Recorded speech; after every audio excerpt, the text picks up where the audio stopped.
चलते हैं फिर ऐसे स्पीकरों को कैसे रिपेयर करते हैं, मैं आपको फुल वीडियो दिखाने वाला हूँ। तो गाइज कैसे हो आप लोग, आई होप आप अच्छे होंगे। आप देखिए ऐसे JBL करके कोई लोकल से मेरे पास एक टावर होम थिएटर रिपेयर होने आया है। तो आप देख सकते हैं कि इसकी लुक वगैरह कैसी है।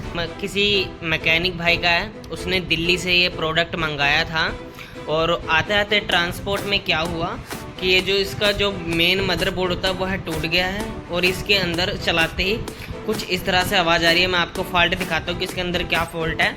तो मैंने इसे 220 वोल्ट दे दिए और अब मैं इसे ऑन कर रहा हूँ। करके कुछ आवाज़ ही आ रही है। जैसे आपने पहले ये बात मान लेनी है, अगर इसके स्पीकरों के अंदर से हमिंग करके कोई आवाज़ आती है तो इट मीन्स कि जो हमारी IC जो होती है वो आउटपुट पे DC करंट निकाल रही होती है इस केस के अंदर।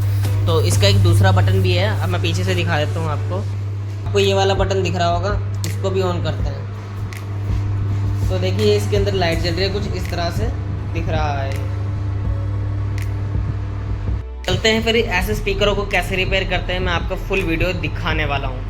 इसके पीछे से सारे नट वगैरह हम खोल लेंगे, जितने भी नट वगैरह लगे हुए हैं ना सारे खोल लेंगे, फिर मैं आपको दिखाता हूँ। तो इसमें आप देख सकते हैं कि बोर्ड किस तरह से लगा हुआ है। तो इसकी बोर्ड की आप हालत देख सकते हैं, पीछे से किसी ने हमारी लोहे की तार वगैरह भी इसके अंदर बांध रखी है, ये देखिए।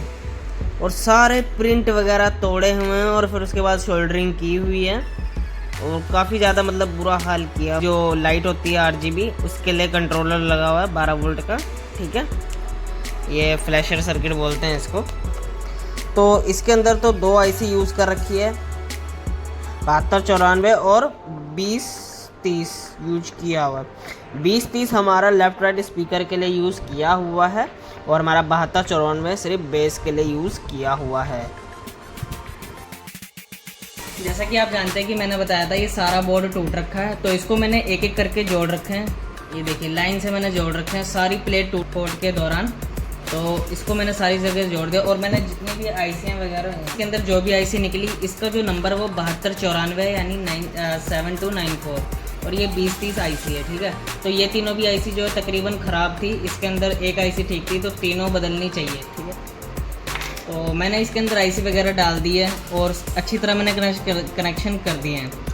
प्रिंट मैंने साथ के साथ जोड़ दिए थे और आगे से भी और पीछे से भी, और मैंने ये लगा दिया, इसको बांध दिया, ठीक है।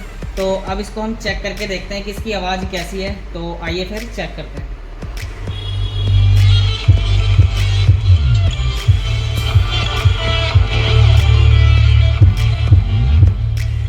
तो आपने देखा इसकी किस तरह से आवाज़ है। तो ये आपको वीडियो कैसी लगी हो, वीडियो ज़रा सी भी अच्छी लगी हो तो चैनल को सब्सक्राइब कर देना, वीडियो अच्छी लगी तो वीडियो को लाइक कर देना।